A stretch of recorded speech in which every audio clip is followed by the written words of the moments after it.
Pendant le voyage en Californie, on a été visiter le History Computer Museum. C'est un musée qui parle de l'histoire de l'ordinateur, donc on voit vraiment pourquoi l'ordinateur a été créé, qui est à la base pour faire des calculs. Et on constate rapidement que l'ordinateur, ça n'a pas été fait par une personne, mais par une assemblée de personnes. Donc l'ordinateur, c'est pas donné à une personne, c'est à une communauté.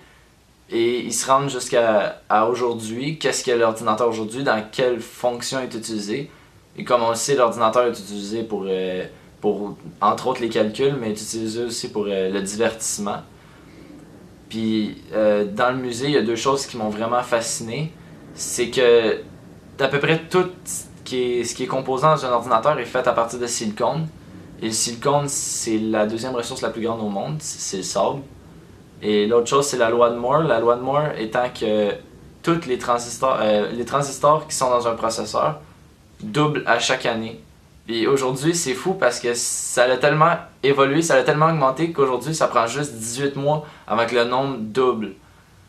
Puis le musée apprenait, c'était des choses comme ça, c'est une après l'autre, t'apprenais toujours quelque chose. Puis moi, ça m'a vraiment fasciné parce que c'est quelque chose que je veux faire plus tard dans ma vie. Puis je pense que même quelqu'un qui en savait rien sort de là vraiment plus intelligent, plus avec des connaissances beaucoup plus grandes au niveau de l'ordinateur.